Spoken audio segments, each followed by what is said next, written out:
لو ولادك ما بيحبوش الكوسة، تعالي بقى لما اقولك على طريقة هتخليهم يحبوها جدا جدا. كمان هتشرفك في العزومات.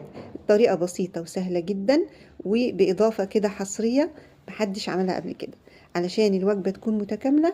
وكمان هتشرفك في العزومات بطبق شيك كده على السفرة، بطريقة كده بسم الله ما شاء الله ولا قوة إلا بالله. بنبدأ نقشر الكوسة بتاعتنا. يفضل تكون الكوسة كبيرة شوية، ما تكونش وسط ولا صغيرة، علشان نقدر ان احنا نفرغها كويس ونحشيها بالحشوة الجميلة اللي هنعملها دلوقتي. فرغناها كده. عندك طريقتين، الطريقة اللي بالطول والطريقة التانية. هجزعها كده عشان تكون شكلها حلو وتكون سواها اسهل. وهبدأ ان انا اقسمها، وهسيب الجزء اللي فوق. الجزء اللي فوق ده هيخليها متماسكة، بس هشيل الحتة اللي فوق علشان التراب والرمل. وهبدأ ان انا افرغها بالمعلقة الصغيرة كده شمال ويمين. هتبتدي تطلع معايا بالطريقة دي. هاخد بقى الحشو اللي انا طلعته او اللي انا فرغته كده، هحطه في صينيه. هبدا احط بصل وطماطم والتوابل بتاعتي، بابريكا مدخنه وتوم باودر وبصل باودر وفلفل وزيت وشويه زيت. وهبدا ان انا اجهز الصينيه بتاعتي. حطيت هنا بقى بصلة كبيرة كده على النار، شوحتها. نزلت باللحمة المفرومة. وهبدأ ان انا اشوح اللحمه المفرومه وما احطش ملح غير في الاخر، والخطوه دي مهمه جدا علشان اللحمه ما تتكتلش معايا. تمام.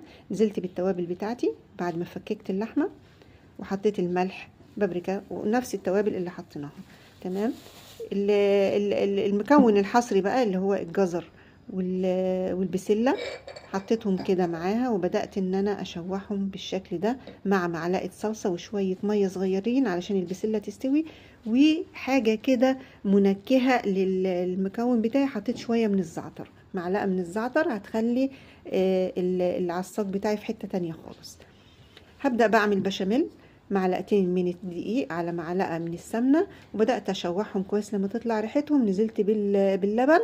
بدأت ان انا اخفف بمية، وايدي ما تتشالش من البشاميل طول الوقت. بقلب كده عشان ما يتكتلش معايا، والخطوة دي مهمة جدا. هبدأ ان انا انزل بشوية من الجبنة الموتزاريلا على البشاميل، وهسيبه كده على جنب. بدأت ان انا اخدت شوية من الصلصة، معلقتين من الصلصة على معلقة من السمنة، ونزلت بنفس التوابل اللي حطيتها على المكونات التانية على العصاج وكده. بدأت ان انا املأ الفراغات اللي في قوارب الكوسة او مراكب الكوسة، هعبيها بالشكل ده.